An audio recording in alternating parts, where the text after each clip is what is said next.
গল্পের শুরুতেই আমরা সমুদ্র থেকে একটি ঝড় উঠতে দেখি, কিন্তু আজ বৃষ্টির বদলে আকাশ থেকে প্লাস্টিক এবং অন্যান্য আবর্জনা পড়ছিল। এই সময় রাস্তা দিয়ে যাওয়া একটি গাড়িতে আমরা বারবারা এবং তার মেয়েকে দেখতে পাই। এই অদ্ভুত দৃশ্য দেখে বারবারা তার প্রাক্তন স্বামীকে ফোন করেন।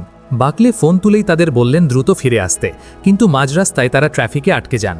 বারবারা তার মেয়েকে বললেন দৌড়ে পাশের একটি বিল্ডিংয়ের ভেতরে চলে যেতে। বাইরে দাঁড়িয়ে বাকলে দেখলেন যে তার মেয়ের উপর একটি বিশাল আকার নোঙর পড়তে যাচ্ছে। তিনি তৎক্ষণাৎ দৌড়ে গিয়ে নিজের মেয়েকে বাঁচিয়ে নিলেন।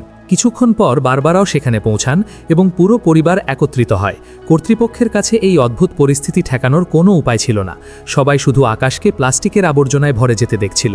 সমুদ্র থেকে উঠে আসা এই আবর্জনা স্তূপের মধ্যে টাইটানিক জাহাজটিও ছিল, যা 114 বছর পর অবশেষে নিউ ইয়র্কে পৌঁছে গেল।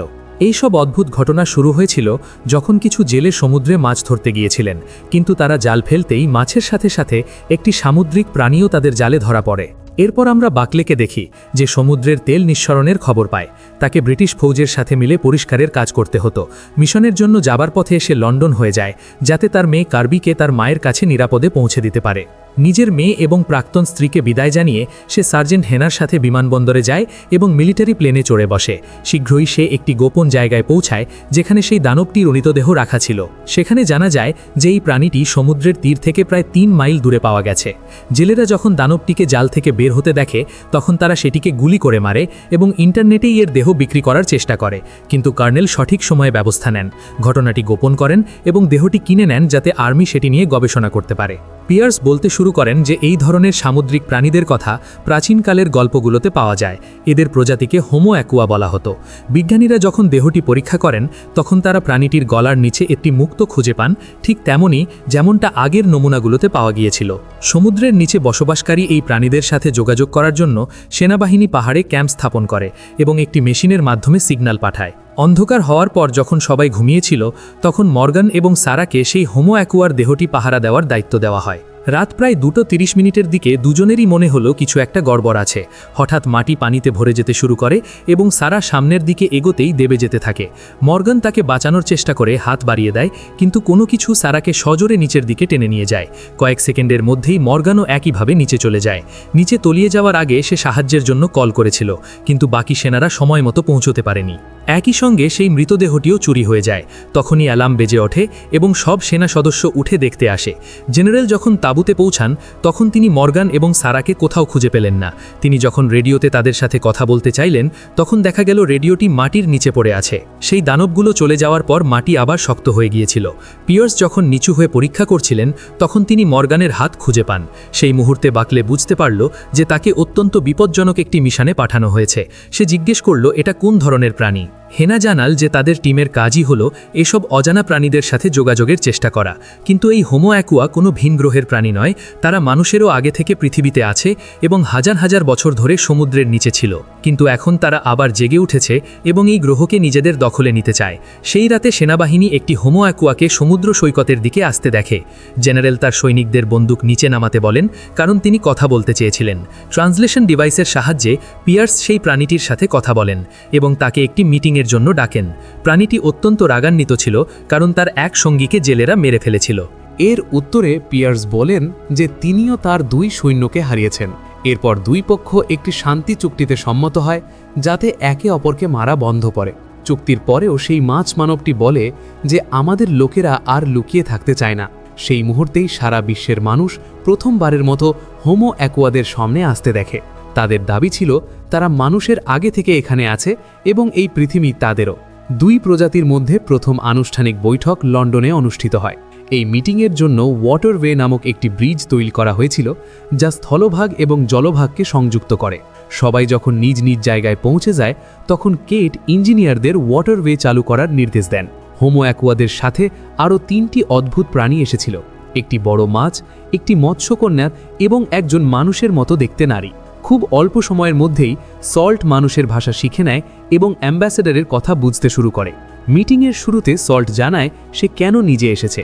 কিছুদিন আগে তার সন্তান জন্ম হওয়ার কথা ছিল, কিন্তু মানুষের জাহাজ থেকে পড়ে যাওয়া তেল সেই জায়গাটিকে বিষাক্ত করে দিয়েছে। মিটিং শান্ত রাখার জন্য জনাথন বললেন যে তারা নিজেদের ভুল শুধরে নিতে চান, কিন্তু সল্ট তাকে পাত্তাই দিল না।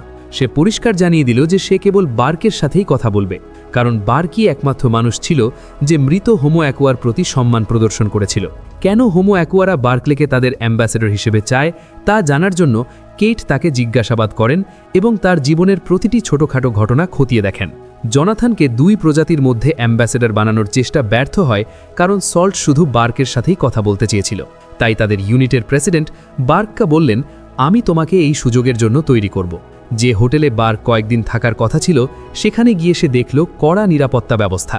তার রুমে তার মেয়ে এবং প্রাক্তন স্ত্রী আগেই উপস্থিত ছিল।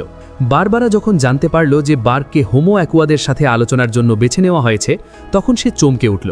ওদিকে কেট ভাবছিলেন যদি যুদ্ধ শুরু হয় তবে তারা কি করবেন। তারপর নির্ধারিত সময়ে বার্ক হোমো অ্যাকোয়াদের সাথে মিটিং করতে গেল। শুরুর কিছু কথাবার্তার পর সল্ট কমিটির লোকদের কাছে টেমস নদীর এক গ্লাস পানি চাইল। এজেন্টরা তৎক্ষণাৎ উঠে গিয়ে পানি নিয়ে এলো। যখন পানির গ্লাসটি রুমে এলো, বার্ক সেটি সল্টকে দেওয়ার চেষ্টা করল, কিন্তু সল্ট বলল, এই পানি তোমার জন্য। এ কথা শুনে সল্ট থতমত খেয়ে গেল। সে বুঝতে পারছিল না কি করবে। পানি খাবার বদলে সে স্ক্রিনে লেখা একটি ভাষণ পড়তে শুরু করল। কিন্তু যখন সল্ট বলল যে তার এই মুখস্থ ভাষণ শোনার ইচ্ছে নেই, তখন অ্যাম্বাসেডর স্ক্রিপ্ট ছেড়ে দিয়ে নিজের থেকে বলতে শুরু করলেন। তিনি বললেন যে পানি এবং মাটি দূষিত হওয়া মানুষের বোকামির ফল। নিজের জাতির ভুল স্বীকার করে বার্ক বললেন যে মানুষ পৃথিবী ধ্বংস করেছে ঠিকই, কিন্তু এখন তারা সেই ক্ষতি কাটিয়ে উঠতে চায়। এ কথা শুনে সল্ট বলল, তোমাকে আমার পছন্দ হয়েছে। সেদিন রাতে হোটেলের রুমে বার্ক তার মেয়েকে আসতে দেখলেন এবং বুঝলেন যে তার ঘুম আসছে না। আসলে সে তার বাবাকে নিয়ে চিন্তিত ছিল। বার্ক যখন দেখলেন তার মেয়ের অবস্থা খুব একটা ভালো নয়, তখন তিনি বললেন, কাল আমি তোমাকে বাড়ি পাঠিয়ে দিচ্ছি, যাতে তোমাকে এভাবে হোটেলে আটকে থাকতে না হয়। এই কথা শুনে কার্বি বলল যে সে তার বাবার কাছেই থাকতে চায়। পরের দিন সকালে তাদের তৃতীয় মিটিং চলাকালীন বার্ক জানালেন যে বিশ্বের সব দেশের নেতারা জলবায়ু বিজ্ঞানী এবং বেসরকারি কোম্পানিগুলোর সাথে কথা বলেছেন এবং তারা সমুদ্রের দূষিত অবস্থা উন্নতির জন্য একটি পরিকল্পনা তৈরি করার চেষ্টা করছেন। তথ্য এবং পরিসংখ্যান অনুযায়ী এই সিদ্ধান্তে আসা গেছে যে 2065 সালের মধ্যে দূষণ 50% কমানো সম্ভব। কিন্তু যখন সল্ট জানতে পারল যে মাত্র 50% দূষণ কমাতে 40 বছর সময় লাগবে, তখন সে সরাসরি এই প্রস্তাব প্রত্যাখ্যান করল। সে বলল, তোমাদের অবহেলার কারণে প্রতিদিন আমাদের লোকেরা মরছে। সল্ট আরও বলল যে তাদের লোকেরা এখন ঠিকমতো দেখতে বা শুনতেও পারছে না। মানুষের করা অতিরিক্ত দূষণে তাদের অনেক কষ্ট হচ্ছে। এ কথা শুনে বার্কের মনে হলো সল্ট একদম ঠিক কথা বলছে। ক্ষমা চাওয়া ছাড়া তার কাছে আর কোনো উপায় ছিল না। এরপর বার্ক প্রস্তাব দিলেন, যদি দুই প্রজাতি মিলে এই মিশনে কাজ করে তবে হয়তো কাজটা দ্রুত হবে। এতে সল্ট রাজি হয়ে বলল, যদি আমরা সাহায্য করতে শুরু করি তবে কাজটা খুব দ্রুত হবে। হঠাৎ একটি ঝড় শুরু হলো এবং একই সময় বিশ্বের অনেক দেশে সমুদ্রে ব্যাপক পরিবর্তন লক্ষ্য করা যায়। ওই দিন মানুষ যত আবর্জনা সমুদ্রে ফেলেছিল তার সবটুকুই ঢেউয়ের সাথে আবার স্থলভাগে ফিরে এলো। আকাশ থেকে প্লাস্টিক এবং প্রচুর নোংরা আবর্জনা বৃষ্টি হয়ে পড়তে শুরু করলো এবং গল্পটি এখন ঠিক সেখানেই ফিরে এসেছে যেখান থেকে শুরু হয়েছিল। বিশ্বজুড়ে দেশগুলোর এত বড় ক্ষতির পরেও বাকলে সমুদ্রের বাসিন্দাদের সাথে আলোচনা চালিয়ে যান, কারণ মানুষ জানত যে তারা এই যুদ্ধে জিততে পারবে না। আশার কথা হলো যে সল্ট তখনও কথা বলতে রাজি ছিল, কিন্তু সে জানালো যে শান্তি তখনই বজায় থাকবে যখন মানুষ তার 3টি শর্ত মেনে নেবে। প্রথম শর্ত, সমুদ্রে কোনো ধরনের দূষণ ছড়ানো যাবে না এবং সব জাহাজ চলাচল বন্ধ করতে হবে। দ্বিতীয় শর্ত, স্থলভাগ এবং সমুদ্রের মাঝে সরাসরি সীমানা বা বর্ডার তৈরি করতে হবে যাতে মানুষ সমুদ্রের ভেতরে না যায়, কারণ মানুষ ডাঙায় বসবাসের জন্য তৈরি। তাদের সমুদ্র কিংবা সমুদ্রের ওপরের আকাশ সীমায় যাওয়ার কোনো অধিকার নেই। এই কথা শুনেই কমিটির সদস্যরা ক্ষিপ্ত হয়ে ওঠেন, কারণ এর ফলে মহাদেশগুলোতে বসবাসকারী মানুষ একে অপরের থেকে বিচ্ছিন্ন হয়ে পড়বে। যখন সল্ট দেখল যে ঘরের ভেতরের মানুষরা বেশি রেগে যাচ্ছে, তখন সে নিজের কণ্ঠস্বর বদলে একজন মানুষের রূপ ধারণ করল যাতে তাদের নিয়ন্ত্রণ করতে পারে। সবাই শান্ত হয়ে নিজ নিজ আসনে ফিরে গেলে সল্ট আবার নিজের আসল রূপে ফিরে আসে। এরপর সে তৃতীয় শর্তটি বলতে শুরু করল, যা মানুষ এবং সমুদ্রের প্রাণীদের মধ্যে শান্তির জন্য জরুরি ছিল। এর জন্য সে সমুদ্রের কিছু স্থানাঙ্ক দিল এবং জানালো যে পরবর্তী মিটিং সেখানে হবে। এখানে শুধু গভীর সমুদ্রে যাওয়াই যথেষ্ট নয়, বরং বাকলেকে 5 মাইল গভীরে ডাইভ করতে হবে, যাতে সে বাকলে হোমো অ্যাকোয়াদের নিজেদের বাড়িতে গিয়ে তাদের সাথে দেখা করতে পারে। এখন পরবর্তী চ্যালেঞ্জটি ছিল এত গভীরে যাওয়া, কারণ 5 মাইল নিচে পানির চাপ অনেক বেশি থাকে। আজ পর্যন্ত এমন কোনো সাবমেরিন তৈরি হয়নি যা 5 মাইল নিচ পর্যন্ত ডাইভ করতে পারে। যাই হোক, জেনারেল পিয়ার্স এবং তার টিমের সাথে বাকলে একটি জলযানে চড়ে বসেন। তাদের হ্যাচটি পুরোপুরি বোল্ট দিয়ে বন্ধ করে দেওয়া হলো। লঞ্চ করার পর সাবমেরিনটি মিটিং পয়েন্টে পৌঁছতে প্রায় 2.5 ঘন্টা সময় নিল। যাত্রাপথে 6 জন যাত্রী নিজেদের মধ্যে কথা বলতে শুরু করলো যে তারা যদি বেঁচে ফেরে তবে বাড়িতে গিয়ে কি করবে। বাকলে যখন দেখলেন যে ট্যাড নামেক এক ব্যক্তি খুব বেশি ভয় পাচ্ছে, তখন তিনি তাকে শান্ত করার চেষ্টা করলেন। সঙ্গীদের সাহস দেওয়ার পাশাপাশি বাকলে নিজেও নিজেকে কোনোভাবে বোঝালেন। কয়েক মিনিট পরেই তাদের সাবমেরিনটি থেমে গেল। পিয়ার্স তার টিমের সাথে যোগাযোগ করার চেষ্টা করলেন যাতে জানানো যায় যে তারা নিচে পৌঁছে গেছেন, কিন্তু কোনো সাড়া পাওয়া গেল না। কিছুক্ষণ পর টিমের সদস্যদের মনে হলো যে সাবমেরিনটি খুব দ্রুত গতিতে নড়াচড়া করছে, কিন্তু কি হচ্ছে তা বুঝতে কেউ পারছিল না, কারণ ওপরের পৃষ্ঠের সাথে তাদের যোগাযোগ পুরোপুরি বিচ্ছিন্ন হয়ে গিয়েছিল। বাইরের প্রেশার চেক করার সময় মিন অনুভব করলেন সেখানকার প্রেশার একদম স্থলভাগের মতো, যা হওয়া সম্পূর্ণ অসম্ভব, কারণ নিয়ম অনুযায়ী তারা 5 মাইল নিচে অবস্থিত। হঠাৎ সাবমেরিনটি কেঁপে উঠল এবং সব আলো বন্ধ হয়ে গেল। এরপর সবাই অক্সিজেন মাস্ক পরে নিল। যখন হ্যাচটি খোলা হলো তখন সবাই অবাক হয়ে গেল, কারণ সাবমেরিনের ভেতরে পানি ঢোকেনি। তাই তারা বাইরে বের হওয়ার সিদ্ধান্ত নিল। বাইরে গিয়ে তারা দেখল যে তারা একটি গুহার ভেতরে আছে, যেখানে তাপমাত্রা 21 ডিগ্রি সেলসিয়াস এবং বাতাসে প্রচুর অক্সিজেন আছে। পুরো টিম যখন এই জায়গাটিকে দেখে অবাক হয়ে যাচ্ছিল, ঠিক সেই সময় সল্ট সামনে এলো। সে জানালো যে তারাই প্রথম মানুষ যারা এত গভীরে পৌঁছতে পেরেছে। এই পরিবেশটি বিশেষ করে তাদের জন্যই তৈরি করা হয়েছে, তাই তারা চাইলে অক্সিজেন মাস্ক খুলে ফেলতে পারে। সল্ট তাদের মিটিং রুমে নিয়ে গেল, যেখানে তাদের প্রজাতির লোকেরা স্থলভাগ এবং সমুদ্রের ভবিষ্যৎ নির্ধারণের জন্য জড়ো হয়েছিল। সেদিন রাতে কেট তার এক টিমের মেম্বারের ফোন পান এবং জানতে পারেন যে বিভিন্ন দেশের কূটনীতিকদের মধ্যে কিছু কোড ল্যাঙ্গুয়েজে বা সংকেতে গোপন কথাবার্তা হয়েছে। ফোনে কথা বলার সময় কেটের উপর একজন স্নাইপার হামলা করে, কিন্তু তার বয়ফ্রেন্ড তাকে বাঁচাতে গিয়ে নিজের প্রাণ দেয়। ঠিক সেই মুহূর্তে ট্যাড, যে একমাত্র ডিপ্লোম্যাট হিসাবে নিজের অক্সিজেন মাস্ক খোলেনি, সে সল্টকে একটি উপহার দেয়। বার্ক যখন বুঝতে পারে যে ওই গ্লোবটি আসলে একটি আবরণ এবং এর ভেতরে অন্য কিছু আছে, সে দ্রুত ওটা কেড়ে নিয়ে সল্টের থেকে দূরে সরিয়ে দেওয়ার চেষ্টা করে, কিন্তু তখনই বোমাটি ফেটে যায়। এই বিস্ফোরণে অনেক মৎস্যজীবী এবং বার্কের টিমের সব সদস্য মারা যায়। কেবল বার্ক বেঁচে ফেরে, কারণ সল্ট তাকে বাঁচিয়েছিল। কেটের মিশনে স্কোয়াড পাঠানোর সময় শার্লি খবর পায় যে মিশনে যাওয়া ডিপ্লোম্যাটরা মারা গেছে এবং সে তৎক্ষণাৎ মিডিয়াকে তা জানিয়ে দেয়। খবরের পর দুনিয়া জুড়ে একটি ভিডিও দেখানো হয়, যাতে মনে হচ্ছিল সল্ট ইচ্ছে করে বার্ক এবং তার টিমকে মেরেছে এবং যে মানুষই সমুদ্রে যাবে তার এই পরিণতি হবে। কিন্তু সত্য হলো ভিডিওটি ছিল নকল। সরকার 2 প্রজাতির মধ্যে ঘৃণা বাড়ানোর জন্য এটি তৈরি করেছিল।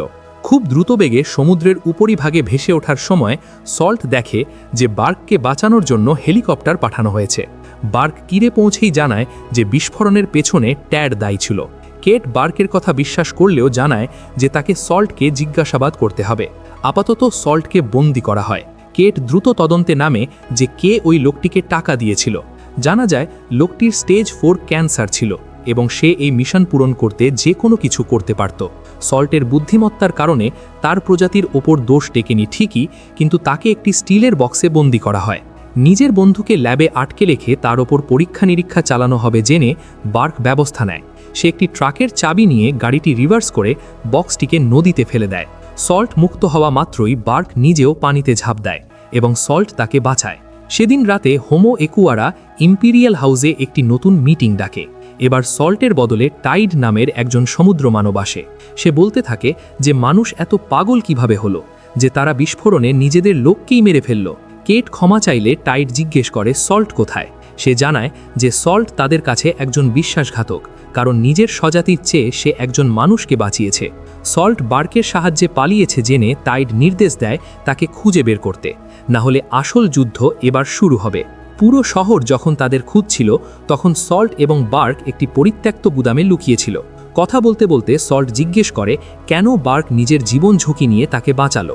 হঠাৎ তারা একে অপরকে চুম্বন করে। তারা একে অপরের প্রেমে পড়ে গিয়েছিল, কিন্তু বার্ক সল্টকে নিয়ে চিন্তিত ছিল।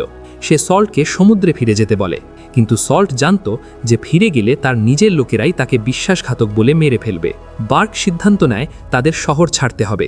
সে তার সঙ্গীর সাহায্য নিয়ে একটি ছেলের ফোন চুরি করে এবং তার প্রাক্তন স্ত্রী বারবারাকে ফোন করে সাহায্যের জন্য, কিন্তু বারবারা সাহায্য করার বদলে কলটি সরকারি এজেন্টদের ট্রেস করতে দিয়ে দেয় এবং তাদের একটি জায়গায় দেখা করতে বলে যাতে বার্ককে ধরা যায়।